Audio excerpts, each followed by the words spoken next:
마지막으로 유대교 순례여행에 대해서 20번 말씀드리겠습니다. 처음에 제가 알리아라고 이렇게 히브리어 낱말을 하나 써드렸는데요. 이 알리아라는 말은 그 동사 알라라는 동사의 명사형입니다. 그래서 알라는 올라간다는 말이거든요. 그래서 알리아는 오르기 뭐 이 정도로 얘기할 수 있을 것 같고요. 오르기는 뭐 당연히 중앙신전이 있는 곳으로 올라가는 것이고, 유대교의 중앙신전이 있는 곳은 예루살렘이기 때문에 예루살렘에 올라가는 곳을 말하고 있습니다. 이런 그 전통이 그 근거를 하고 있는 어떤 그런 본문이 있는가? 그런 히브리 성경에 이제 저런 부분을 찾아보시면은 그 명령을 하고 있습니다. 중앙신전이 있는 예루살렘에 1년에 3번 올라가라. 언제? 6월절, 77절, 초막절에 올라가라 이렇게 설명을 하고 있습니다. 이게 이제 요런 데를 찾아보면은 유대교 안에서 종교적인 의미를 부여하고 있는 명절이기는 하지만은 원래부터 옛날부터 있었던 어떤 명절이었던 것 같아요.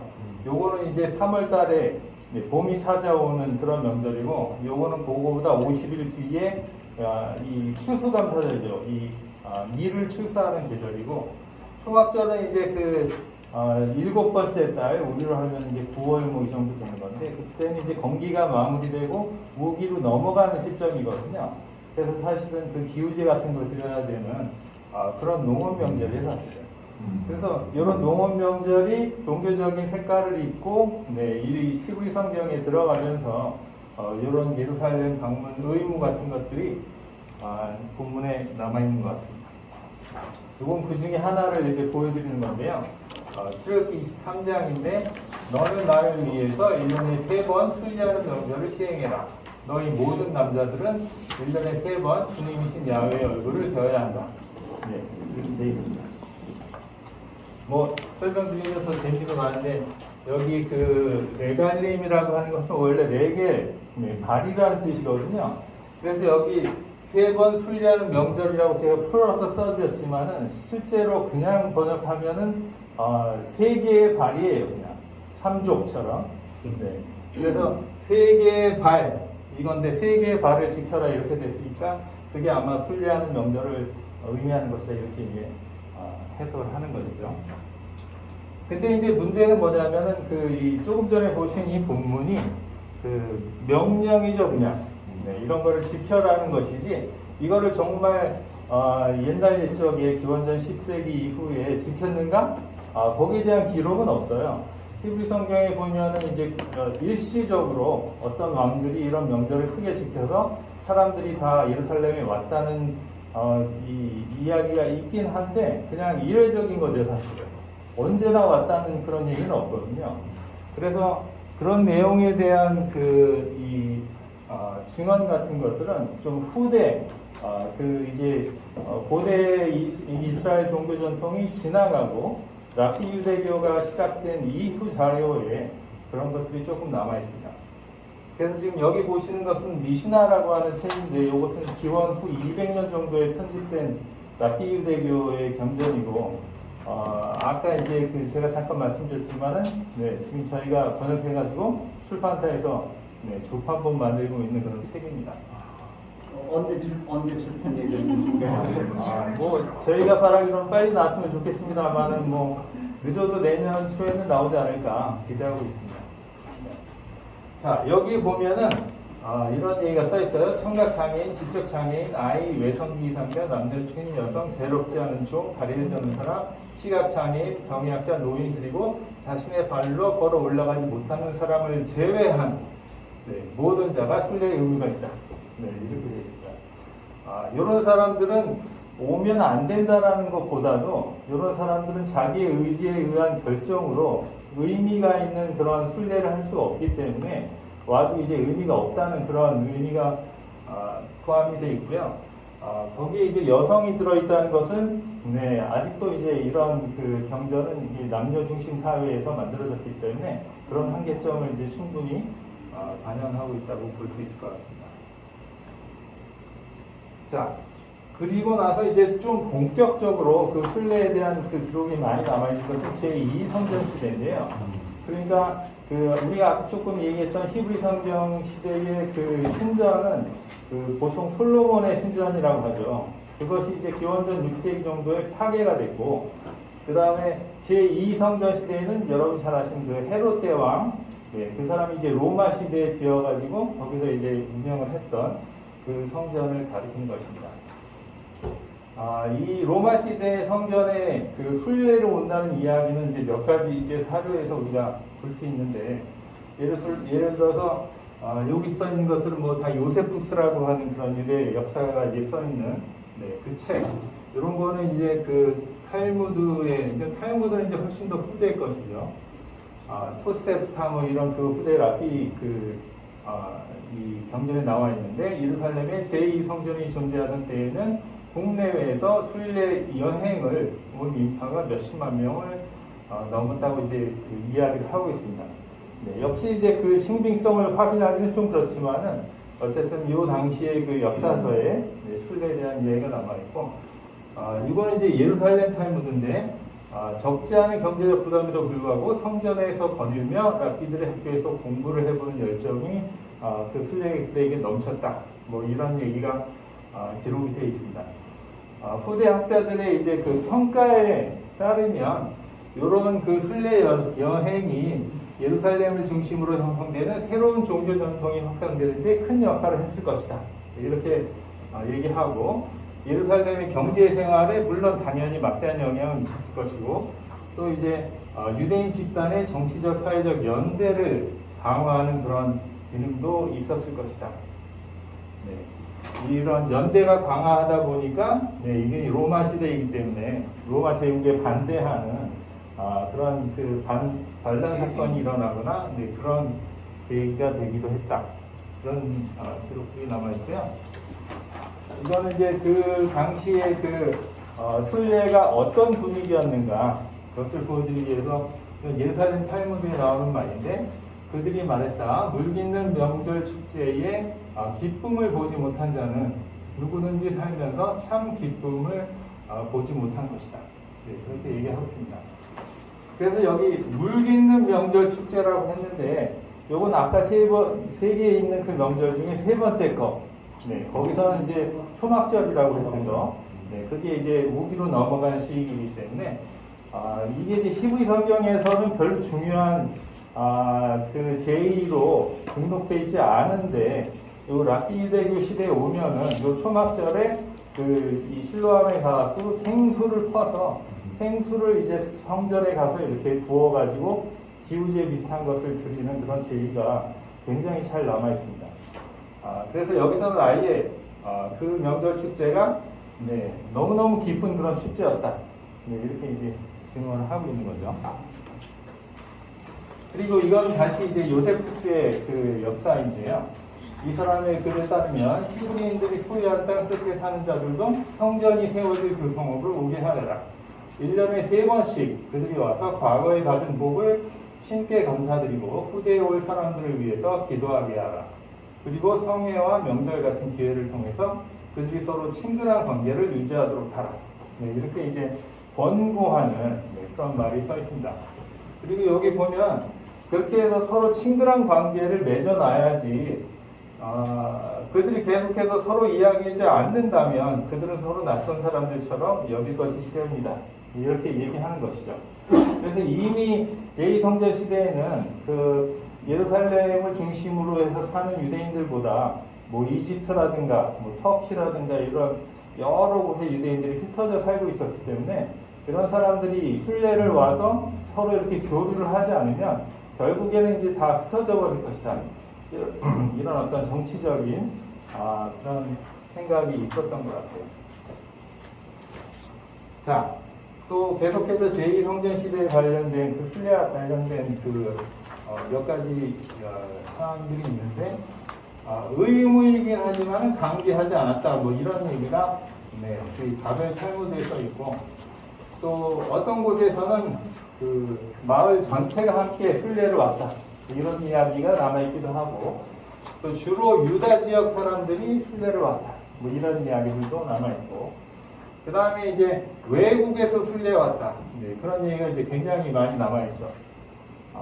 그리고 예루살렘의 숙박업소 구하기가 굉장히 어려웠는데 그럼에도 불구하고 아무리 순례객이 많아도 예루살렘에서 숙소를 구할 수 있었다. 이거 이제 그런 그 기적이 일어났다는 뭐 이런 주장이죠. 그래서 굉장히 반대되는 이야기이긴 하지만 어쨌든 그 당시에 순례를 미화하려고 하는 그런 모습들이 보이고 있습니다. 그 중에서 이제 이거는 그 신약성경, 기독교 신약성경에 나와 있는 그 내용인데 사실 이 본문의 주제는 순례가 전혀 아님에도 불구하고 그 배경으로 이제 순례가 이렇게 묘사가 되겠습니다.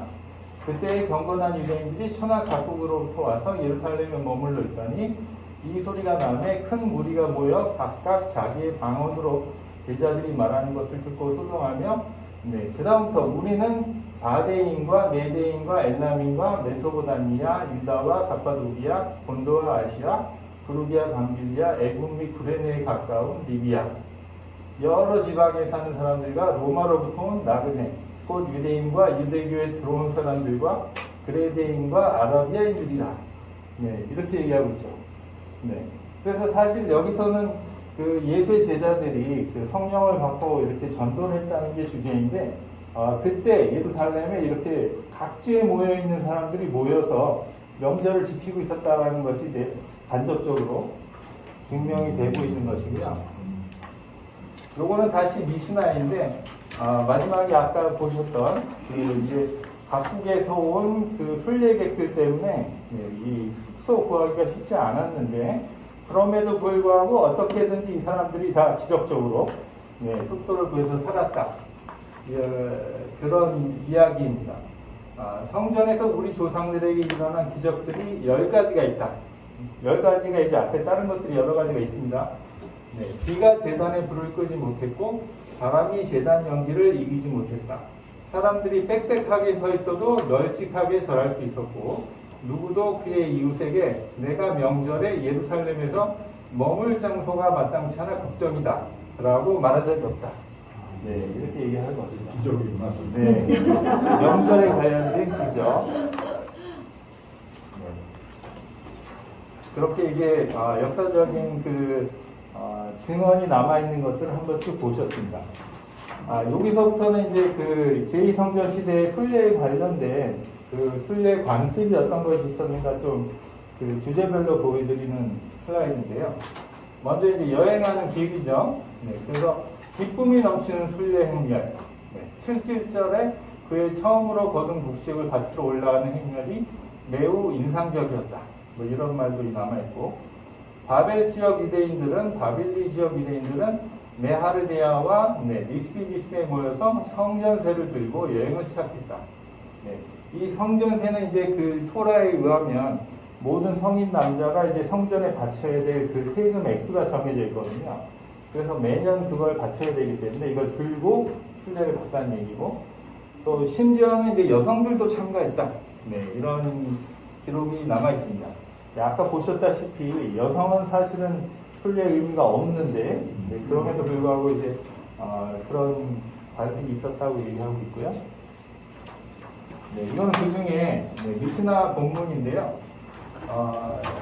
그 아까 우리가 잠깐 얘기했던 그 추수감사절에 관련된 그 순례 여행이에요. 그래서 예루살렘 가까이 있는 들은 신선한 무화과, 포도를 가지고 마른 무화과, 건포도를 가져간다. 황소를 가져가고 황소를 장식하고 예루살렘 가까이 오면 피리를 연주하고 또 미리 보내서 만물을 장식한다. 이렇게 해서 이제 이런 그 화려한 행렬이 예루살렘으로 오게 되면 예루살렘에 있던 성전의 감독들과 부관들과 회계 담당자들이 그들을 만나러 나간다. 그들이 만물을 가지고 들어가는 이들의 서열에 따라 순서대로 나간다. 예루살렘의 모든 장인들이 그들 앞에 일어서서 그들에게 인사한다. 형제들이여, 아무개 장소의 사람들이여, 평안히 오십시오. 이렇게 이제 인사를 하게 돼 있죠. 그래서 이런 것도 이제 토라에 없는 건데, 그 미시나에서는 그 당시에 어떤 식으로 순례를 했고 어떻게 인사했는지 이런 게 좀 남아 있는 것이죠. 제의, 어떤 제의를 했을까? 순례를 가면 어떤 제의를 했을까? 제일 먼저 명절 전에 미리 도착해서 정결례를 지내고 준비했다. 네, 그런 내용이 남아 있고요. 그 다음에 순례자가 성전에 들어가서 토라에 의해 규정된 제사를 드립니다. 이거는 이제 그 명절에 따라서 드려야 될 제사가 따로 정해져 있거든요. 그래서 각각의 그 명절마다 다른 제사를 드렸고, 제사는 명절에 따라 달라집니다. 이거 이외에 여기까지는 이제 토라에 의한 그런 규칙인데, 그 밑에 타나임 전통에 따르는 제의들 이렇게 되어 있는데, 타나임은 누구냐면은 그 신약 시대에 뭐 기원전 1세기부터 기원 후 1세기부터 뭐 한 2세기, 3세기까지 그때 활동했던 초기 랍비들이에요. 그 랍비들은 조금 다른 전승을 우리에게 이제 전해주고 있는데, 이거 이제 탈무드에 있는 거거든요. 순례자의 번제, 명절에 관련된 제사, 그 다음에 감사제, 이런 것들을 순례객들이 와서 드렸다. 이렇게 얘기하고 있습니다. 그 중에 이 가운데 화목제라는 게, 이게 아까 그 말씀하신 이슬람교의 제사하고 좀 관련이 있을 것 같은데, 이 화목제는 가져와가지고 그냥 성전에 바치는 것도 아니고, 자기가 먹는 것도 아니고, 성전에도 바치고, 어느 정도 바치고, 자기도 먹고, 그리고 자기 이웃하고 나눠 먹는 거거든요. 그래서 요게, 그런 아까 말씀하신 그런 것과 관련이 있는 전통이라고 할 수 있을 것 같아요. 그 다음에, 이건 재물에 대한 이야기. 이거 탈무드에 나온 말인데요. 갈릴리 사람 요세 랍비가 이렇게 가르쳤다고 말했다. 갈릴리 사람 요세 랍비가 말했다. 이스라엘 사람은 그들이 걸어서 성전에 올라갈 때에 세 가지 계명을 지키라는 명령을 받았다. 신을 뵙기 위한 제물, 명절에 드리는 화목 제물, 그리고 기뻐서 드리는 화목 제물이다. 그래서 이 화목 제물들이 여러 명이 나눠 먹는 제물입니다. 그 다음에 이제 예루살렘에 머물러야 되거든요. 이분들이 가서 뭐 당일치기로 하고 끝 갈 수 있는 게 아니고, 특히 이제 6월절이나 초막절 같은 경우에는 일주일 혹은 여드레를 예루살렘에 머물면서 순례를 해야 됩니다. 그래서 밤을 지내는 게 굉장히 중요한데, 요세푸스의 증언에 의하면 성 안에 사는 숙소를 찾는 사람, 주변 마을에서 찾는 사람, 혹은 빈터에 뭐 천막을 치고 사는 사람, 이런 사람들이 있었다, 이렇게 기록하고 있고요. 그 다음에 제사 드리기 이외에도 토라 공부하기, 이게 히브리 성경에 있는 것을 공부하고, 공동 식사 참석, 이것도 이제 아까 우리가 얘기한 그런 공동 식사하고 관련이 있습니다. 순례 기간 동안 정결법 적용을 양해해준다. 예루살렘 지주들은 숙박비를 받지 않았다. 순례객들은 제물의 가죽을 대가로 남겼다. 뭐 이런 것들은 거의 이제 전설적인 이야기들이죠. 서로 배려하면서 안 줘도 되는데 주고, 사실은 숙박비 받아야 되는데 안 받았다는 그런 전설 같은 이야기들이